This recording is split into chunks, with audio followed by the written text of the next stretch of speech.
Hey there. Good morning. Welcome to the Life at a Glance podcast. This conversation is going to be an interesting one. And maybe it's my whole mindset issue around it. But the topic that I want to talk about today is how to ask for what you want without feeling like you are being difficult or maybe even just a little bitchy. There have been a couple of scenarios most recently for me, one buying the car and two just the renovations here on the house. I don't like to put people out. I don't like confrontation. And I don't like to feel like I'm being difficult or that I am making demands and really kind of putting someone out.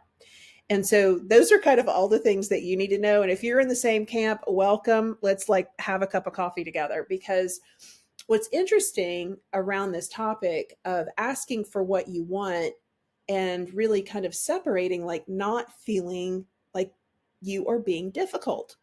So we go to buy the car. We're at the car dealership. It's at a critical point where she's got the dealer on the phone and we've met him. I thought had established a relationship. That information was not exchanged on the call. And, he was getting down to brass tacks. And it just so happened at that intersection, it was also the kids, two of them, like really needed my attention. And typically in that situation, I don't have my phone out, obviously, and texting. I am very present. Well, I just felt like there were so many things that were pulling for my attention. Like she was basically bottom lining, like, what is it that you want? And for whatever reason, there was a resistance on what I wanted. The car that we purchased, I wanted new tires. And that particular model, they have had issues with the radio. So I wanted a brand new radio. And so, but the way that it came up was it was almost like a volcano, and it was like rumbling, rumbling, rumbling. And she's finally like, well, what do you want? And I was like, I want a new radio and I want four new tires. And all of that bubbling up was me. But then on the other side of that, I was like, oh, that felt pretty good. Because I just don't like that back and forth, back and forth, back and forth. And so, long story short, I got a new radio and I got four new tires on a car that I really, really love. Not really happy with like that whole purchasing experience, but that's kind of an introduction into, what to ask or how to ask for what you want without feeling like you're being difficult. The other is, so the storm, big tree fell, cut our house in half. And in order to do the extensive repairs here in the big house, we have to have another place to live. So we are refurbishing and fixing a little house that's on our property. Well, part of that is we are putting a tankless hot water heater, and there is a gas line that needs to be run from the big house to the little house. And so the contractor and the guys, they had a plan, and the guy came. I made everything in a timely manner. Everything was working great until he was packing up. And I said, are you done? And he said, yes. And so I looked at it, and I'm not a gas expert, but what I was looking at, I was like, okay. And I have a really hard time with spatial, like being able to see things as, we can have the idea, but really that three-dimensional, like I need that. And so I'm looking at it and I'm like, it's not looking right. It's not looking right. And I know my husband, and he's going to come home and he's definitely going to say that's not right. So the conversation started with, are we finished here? Is this basically like, is this the finished product? And he said, yes. And I was like, and that's the way it's supposed to look. And there was a pause.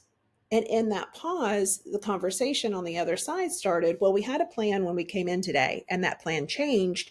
And I did not have the additional parts to do the updated plan, basically. And in my mind, I'm thinking, okay, now this will sound a little bitchy. That's not my problem, right? So I'm looking at it, and the way that I presented the solution was, and this is why we're talking about this topic today, was I don't want to be difficult. Do you hear what this making? It's like I'm very cringed right now myself. I don't want to be difficult. And as soon as I said that, he said, "You're not being difficult. This is your house. What do you want?" And I said, "I want the 90-degree and I don't want it to look like that." And again, there was such a relief on the other side of saying exactly what it was that I wanted. And so I'm sure, like everyone who's listening, you probably analyzing, and I'm sure there are like something that's happened in my past that has made me act this way. But I also think that this is a very relevant topic to focus in a little bit and explore a little bit around asking for what it is you want. Because in both instances, not that those situations were uncomfortable, it was confrontational a little bit. But on the other side of telling somebody what I wanted in not a demanding way felt really good. And it's all really around making a decision and moving on to the next decision. That's how I see kind of those different situations. So that's really the topic is that's our topic today. And I thought about how can we talk about asking for what you want without feeling difficult. So I really want to have a couple of implementation strategies or some strategies that we can use if this comes up for you, right? And so I think that reframing asking, it's asking and it's not a demand. I think that many people hesitate to ask because they feel like they are taking something from someone. I mean, that's me. That's totally me. But I think that if we kind of shift that mindset, and asking is just presenting a request, it's not forcing, it's not demanding, or it's not taking. And I think for me, that just immediately, like, I go from like being very stressed to when I say that, I'm just like, I relax a little bit. And instead of saying, I don't want to bother, I don't want to be a bother, I'd love to discuss this and find a solution. And it's almost, I know that we see this all the time. If this is not allowed, take it down. How many times do we see that in Facebook groups? Like people are asking for permission. They don't, that is a glaring, I don't want to be difficult. I don't want to bend the rules, but I'm not really sure what the rules are. So I'm going to say this and then I'm going to go ahead and ask my question. Do you see how prevalent this is? I hope that you're like, yes, and you're spilling your coffee or your tea. So that's the first step. That's the first step. Really kind of shifting, like, let's work to find a solution versus feeling like you are taking something from someone, right? Using direct communication, without over apologizing. So instead of saying something like, sorry to ask, or I hate to do this, the confidence comes from being clear and concise. And I think people just want to know what it is you want so that they can take action. I know with the house, like we've had several conversations around things, and it's interesting how sometimes, like a different fixture or something, I say that I want. But then when they go to get it, they're like, well, that's going to be a custom. Do you want that? And they, without really asking, do you really want that because it's custom, they're going to move ahead with that. In my mind, I picked it because of XYZ. I don't want anything custom in the little house. Let's get it done, get it in, and check the box and move forward. So it's an additional conversation. Like, here's what I'd like to have. Okay, go and get those things. But if there are any questions, number one, I'm going to defer to your expertise. That's why, like with the whole gas thing, is that really the way that that should look? But the confidence that I felt after I said in both situations what it was that I wanted, like, I just need to be clear and concise, right? Without apologizing first or framing, sorry to ask, but I hate to do this, but they just want to know what you want so they can do it and get the job done. And I think that this is a really interesting, just using that I would like or I statements to express what you want without making it sound like a burden. So Thomas is doing rank boards right now. So he goes to a military school and he was doing rank boards and he felt really confident. He was so happy. He was so excited. And then he called me and he was so upset. He did not get it. And I was like, wait, what? I mean, this is the kid who internally, like leadership, I mean, it's just synonymous with who he is. And a simple tweak in I would, I could with I will. So it's just that it's the I statement, not I could or I would, I will. It is the confidence, or it starts to exude confidence and leadership even, right? And then finally, just like detaching from the outcome and set boundaries. You cannot control how others act. We examples of that, oh my goodness, when I see it all the time in different groups. Someone has left me a bad review or someone has left me a bad comment on my Facebook thread for my ad. What do I do? For me, in that situation, I'm like, oh, good. Well, that's engagement and that helps the algorithm. Now, if it's a really nasty, just unprofessional comment, then I do hide those. And there have been a couple of those. But it also offers an opportunity for you to rise to the occasion and for you to show how you would answer that question, right? You can't control people. And in today's day and age, especially on social media, you cannot control it. It gives the just a huge bullhorn. And that bullhorn gives them the opportunity. It's almost like a hit and run, right? We're going to hit it and we're going to run and we'd never hear or see from them again. You can't control that. Not everyone is going to say yes, and that's okay. Asking is not rude. It's almost self-respect. And when I say that, I'm like, well, I respect myself. So why am I having such a hard time asking for what it is I want? And so, ways that we can cope with that. I understand if this doesn't work, but this is what I want. This is what I need.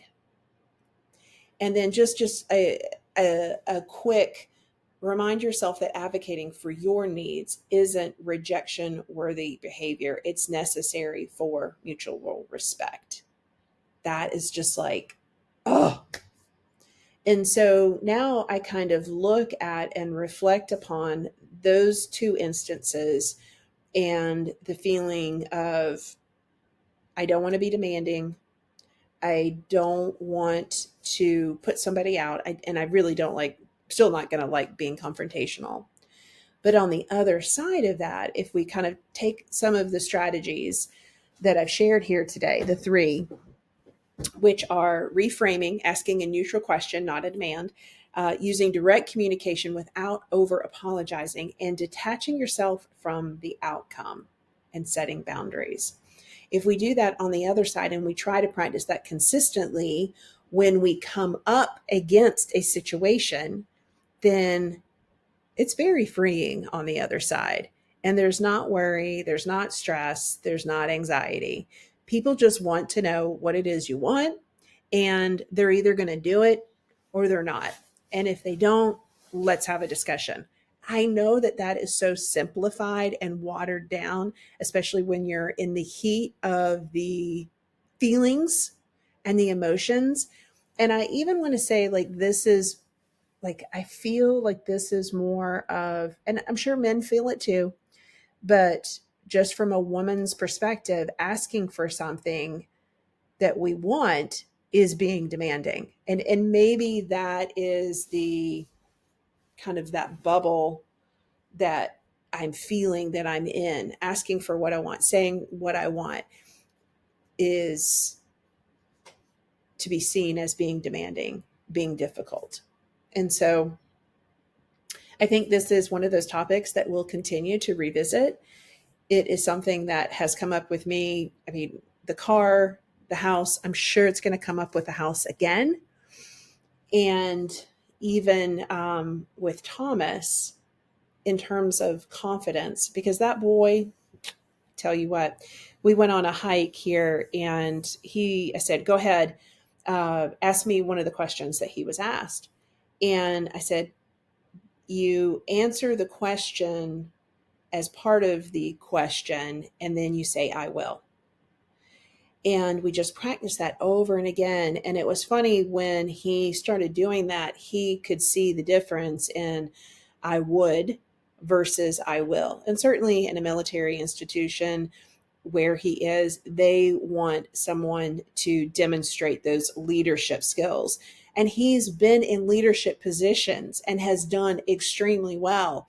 So when they came back with, well, you just weren't that confident, I'm like, wait, what? Who are we talking to? They're just these little shifts. And so maybe you needed today's episode. It's a little bit shorter. Maybe you needed today's episode to know that you're not alone.